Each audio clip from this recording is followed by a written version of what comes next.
Mabuhay sa inyong lahat and welcome to another episode of Buhay America with Mommy Lens. So, how are you all doing? Hopefully by this time na-try nyo na kahit isa dun sa mga dishes na niluto natin for our past episodes. If not, it's not too late. Just go back to them sa channel na Buhay America with Mommy Lens and you'll see all the videos there. So far, we've cooked yung sotanghon gisado. We've also tried stir-fried tofu and snow peas o yung chicharo. We've also cooked, the most recent one is yung pork dinuguan natin, di ba? And now, what we're gonna be cooking is, again, a healthy dish. And I consider this more of like a weekend dish. Bakit? Kasi we'll be cooking yung chopseuy, or basically mixed veggies. And what I did is just to check the fridge. It's very flexible naman tong dish na to. Whatever vegetable you find in your fridge or dun sa bahay ninyo, then you can actually use most of them. For me, what I'll be using, ito yung mga, again, mga naging leftovers na kasi, di ba, pag bumibili ka, for example, ng cauliflower, it's a whole head of cauliflower. So, hindi mo naman magagamit lahat yon, but at the end of the week, you don't want it to go to waste, di ba? So, what I'll be using would be ito, yung cauliflower. Meron din tayong broccoli. We got some snow peas, chicharo. Siguro din sa mga nakakapanood ng video ko, you'll be laughing because I've been using chicharo or snow peas, but I really love it.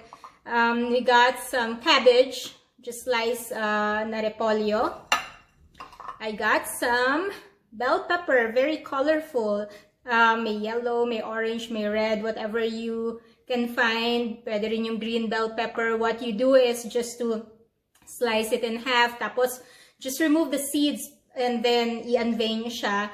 Devein siya, I mean. And then slice nyo lang in slanted slices. And then this one's a fun one, yung carrots natin. And then I made it into, I don't know what you want to call it, but like carrot florets or star or whatever it is.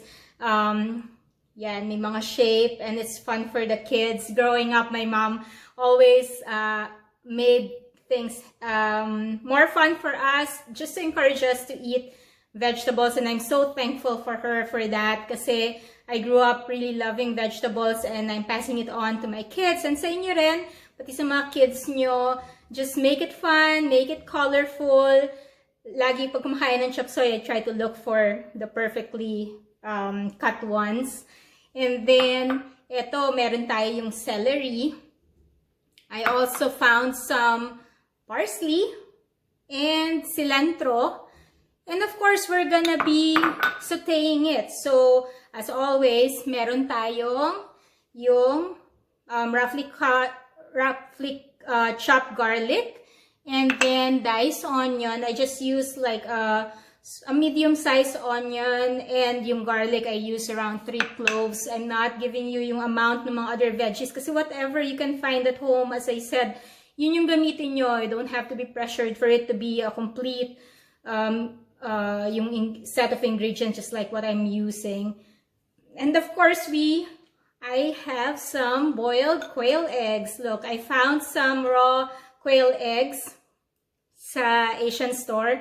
I love this quail eggs, so I just boiled them and we're gonna mix it up dun sa ating dish ngayon. I'll be using pork, and then you can also use chicken. I know this dish, tong chopseuy, tastes really good with shrimp kung gusto nyo. But as I said in one of my previous episodes, may allergy kasi yung bunso ko sa shrimp. So, I try to avoid cooking them para pati siya makakain ng lahat ng mga niluluto ko. And of course, we're just gonna be using some oil, oyster sauce, and soy sauce. Yung magiging yung soy sauce natin, ang magiging pang season natin together with the usual black pepper and salt. So, ano pa iniintay natin ay pre-cut all the ingredients para mas mabilis tayong makaluto. Come join me. Okay, so let's get cooking. Meron tayong, gagamitin natin ngayon is yung ating wok. The good thing with the wok kasi ano siya talaga, mas mabilis maluluto yung mga vegetables natin, and it keeps the vegetables fresh pa rin, really it's not soggy. So we'll just put some oil. Siguro mga 2 tablespoons. And medyo mainit na, we'll saute yung onion and garlic. I already cook yung ating meat earlier.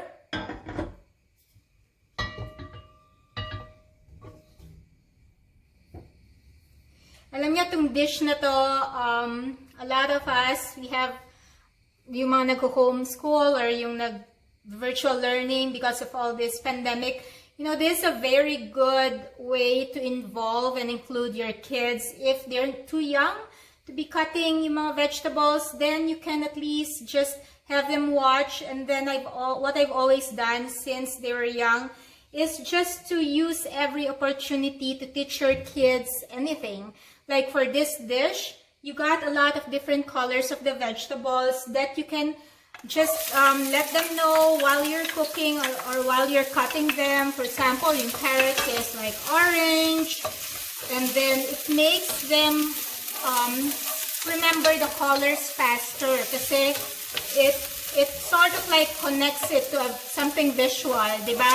A lot of us, it's easier for us to remember things if you have something more tangible, more visual, instead of just saying orange is this color. So, ayan, we always try to just tell them while we're cooking that having a variety of vegetables too, and different colored vegetables is healthier. Ayaw natin na puro greens lang yung kinakain nila. We want them to be exposed to all different types of vegetables. So now we're sauteing the onion and then ang ating garlic. Tulad ng sabi ko before, if you weren't able to watch the other videos that I already made, I usually put the onions first before the garlic. Kasi sometimes if you put the garlic first, nabuburn siya kaagad, so sometimes it becomes a little bit bitter. So yan, okay na yung garlic and onion. Then I'm just gonna put in the pork for it to brown a little bit more. Although pinalambot ko na siya. And save the water, the broth na kung saan yung siya pinagpakuluan kasi we're gonna be using that as a sauce somehow para lang medyo maging moist yung ating chopseuy. And I usually add some flavor to it already by putting yung oyster sauce natin. You can add 2 tablespoons right now and then just adjust the taste a little later. You can put yung konting pepper, brown pepper, and a little bit of salt.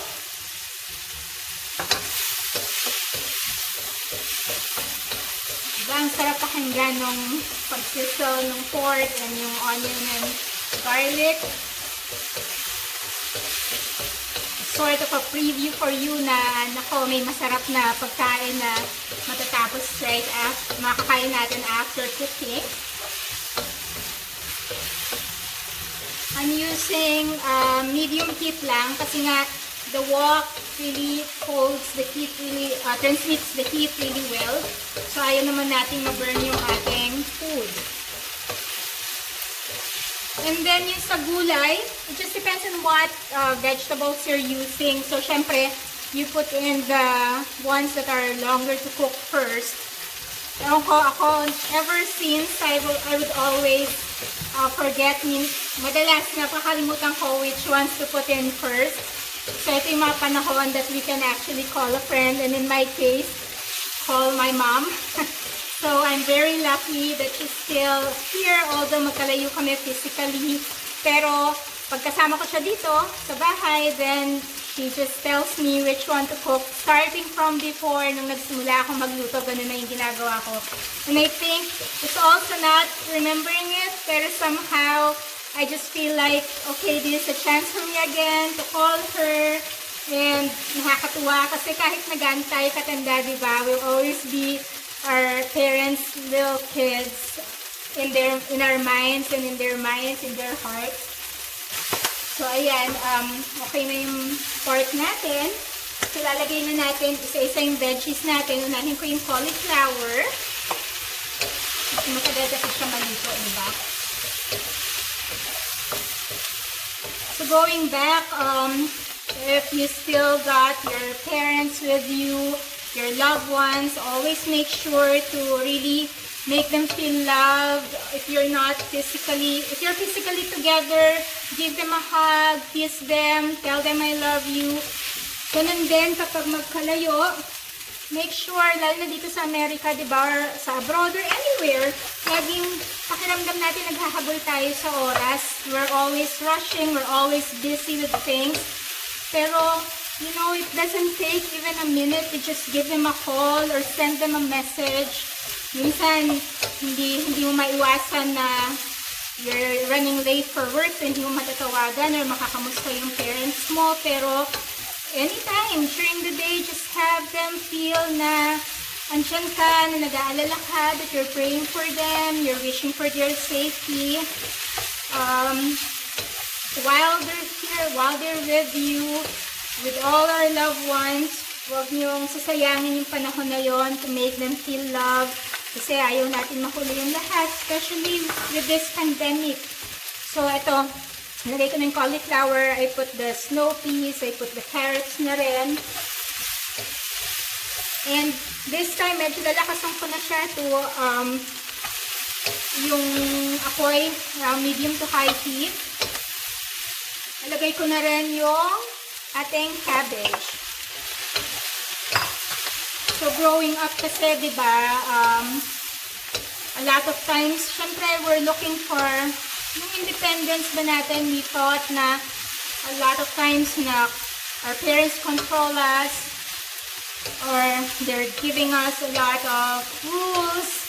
But once you have kids, that's when you realize talaga na they only want the best for us. So, it's our time this time na as they grow older, time naman natin to give back to them. So, anything and everything na kaya natin ibigay sa kanila, let's give it to them.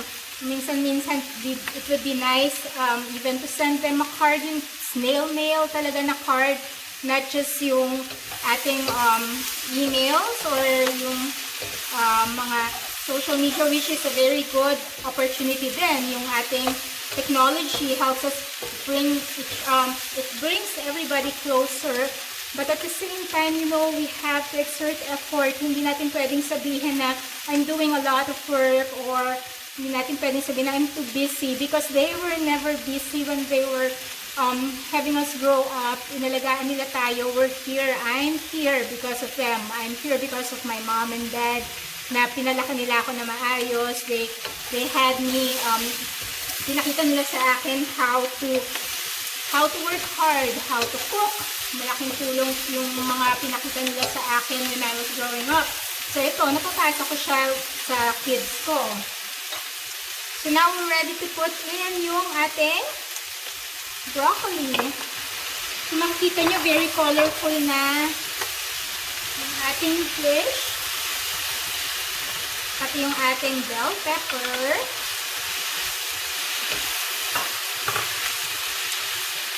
So marami siya, medyo matagal lang siya na prepare because of a lot of slicing that you have to do or cutting that you have to do. But once it's all ready, you can even prepare it ahead of time, that you cut up the vegetables, and then you can just put it sa fridge, and then by the time you're ready, then you can just right away cook them.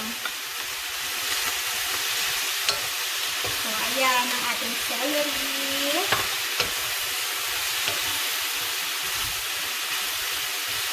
Tapos at this time, pwede ko nang isama ang ating yung broth kanina.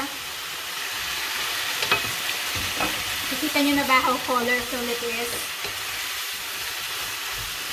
Tapos pwede na natin din dagdagan ng konti pang, we can add like 2 more tablespoons of oyster sauce. You can substitute it kung wala kayong oyster sauce. You can just add yung soy sauce. Pwedeng konti, pampalasa lang. And then, a little bit of brown pepper ulit.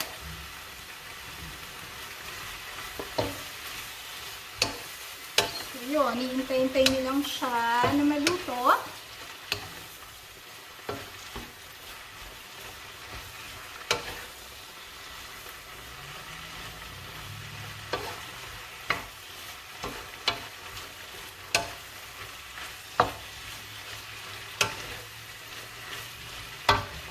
And maya-maya, pwede na natin siyang dagdagan ng ating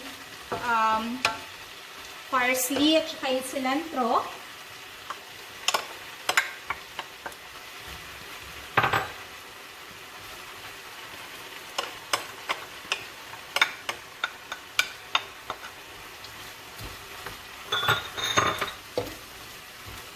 So as I said, no, kung ano yung gusto nyong ihalo dito, it's a dish na talagang madali mo siyang, kung ano yung natitira nyo sa fridge or whatever is available, kung ano yung in season na gulay, then just do that. It doesn't have to be an expensive dish.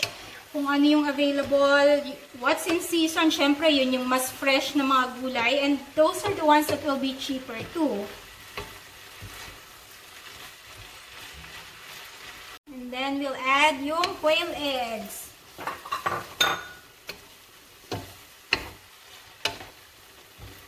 Tapos, it's done. Kain na tayo. So, here is our finished product. Chopseuy, our mixed veggies with quail eggs and pork. A very healthy and yummy meal. So, what else are you waiting for? Let's cook. Luto na tayo. Please don't forget to like and subscribe to my YouTube channel. It's Buhay America with Mami Lens. Join me next time, okay? Ingat! And kain na!